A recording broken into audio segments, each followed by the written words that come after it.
Kalau ada yang mau bagi-bagi uang, terima saja. Itu juga uang dari rakyat kok. Itu uangnya rakyat.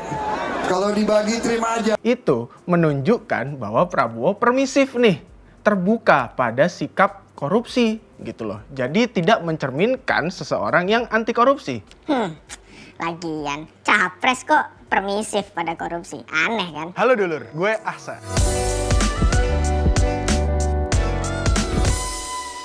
Halo dulur, gue Ahsan. Selamat datang lagi di Think Tank. Belakangan lagi rame soal Prabowo yang pidato nih di Jogja di pesantrennya Gus Miftah.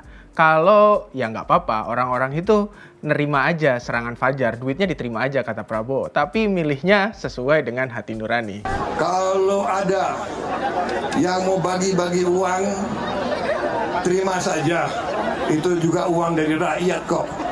Itu uangnya rakyat. Kalau dibagi, terima aja. Langsung aja kan. Sikap Prabowo itu, pernyataan Prabowo itu ditanggapilah sama KPK, Komisi Pemberantasan Korupsi. Lewat jubirnya, Ali Fikri, KPK menyatakan pernyataan Prabowo itu menyesatkan. Ya katanya sih itu menunjukkan bahwa Prabowo permisif nih, terbuka pada sikap korupsi gitu loh. Jadi tidak mencerminkan seseorang yang anti korupsi. Lagian, capres kok permisif pada korupsi. Aneh kan? Kan harusnya anti korupsi. Tapi sih, ya namanya begitu, pendukung Prabowo tetap ngebelain. Katanya Prabowo itu cuman ngutip pidatonya Gus Miftah yang sebelumnya. Jadi Prabowo cuman menekankan, bener tuh kata Gus Miftah gitu. Wong duitnya itu duit rakyat, terima aja. Tapi pilihnya sesuai hati nurani. Ternyata setelah gue telusuri, nggak juga. Prabowo itu dulu banget juga udah pernah kok ngomong kayak gitu. Terutama nih pas Pilpres 2014.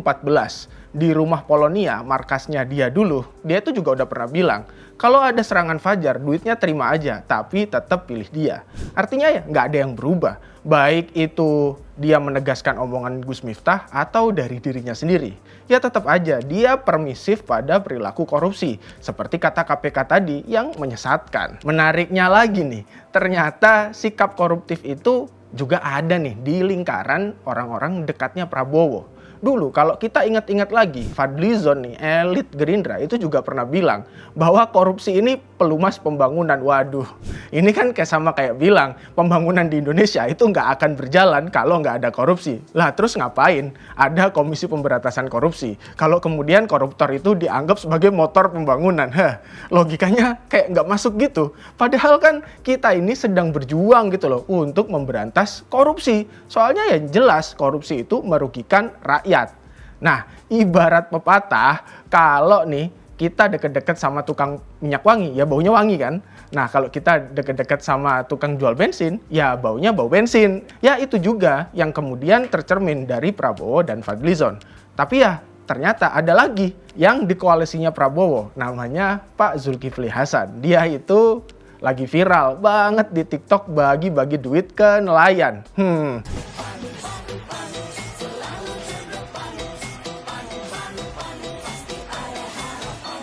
Meskipun anak-anak buahnya nih di PAN itu kemudian bilang itu bukan money politik.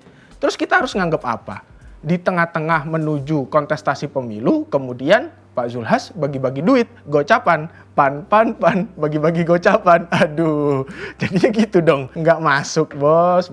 Nah, di sini nih yang menarik, lagi-lagi Pak Zulhas ini dibela gitu loh, sama orang-orang dekatnya. Katanya bukan sekali itu aja sebenarnya Pak Zulhas bagi-bagi duit, dari dulu kok gitu.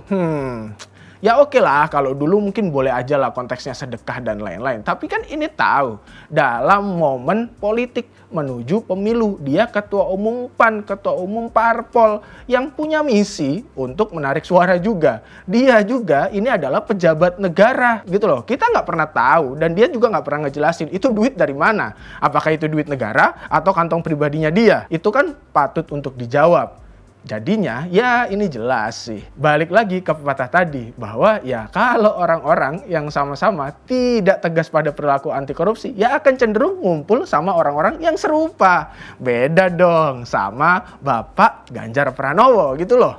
Pak Ganjar ini jauh-jauh sebelum jadi capres, dia itu udah tegas gitu untuk memberantas korupsi.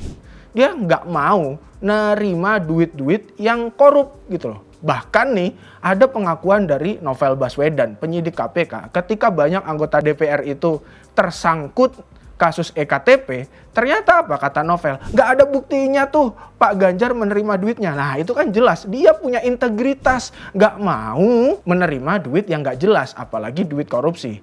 Ketika mimpin Jateng, apalagi Pak Ganjar ini punya moto apa? Mboten ngapusi, mboten korupsi.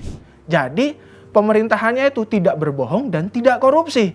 Ini kan jelas sebuah hal yang penting untuk menjalankan birokrasi. Dia memberantas pungli sampai ke sekolah-sekolah bahkan. Dan kita tahu kan waktu itu juga sempat rame gitu. Kalau Pak Ganjar ini mecat kepala sekolah yang minta pungli ke siswanya berkedok sedekah. Infak.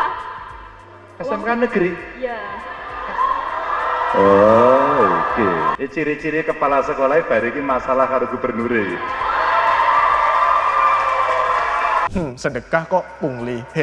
Padahal jelas-jelas SPP sekolah di Jawa Tengah tingkat SMA itu udah digratisin. Nah bukti lainnya nih kalau Pak Ganjar itu anti banget sama korupsi adalah ketika dia itu memberantas pungli sampai bawah. Jadi kalau dia tadi punya moto mboten korupsi dan mboten ngapusi, mboten ngapusi dan mboten korupsi, tidak berbohong dan tidak korupsi, ya itu memang benar-benar dijalanin gitu loh. Nah bukti lain nih bahwa Pak Ganjar itu benar-benar serius memberantas korupsi di Jawa Tengah adalah apresiasi dari Badan Pemeriksa Keuangan. Tahu nggak, ternyata lewat program e-governance yang udah dirancang Pak Ganjar, pemerintahan di Jawa Tengah itu jadi lebih transparan, bersih, dan cepat gitu loh.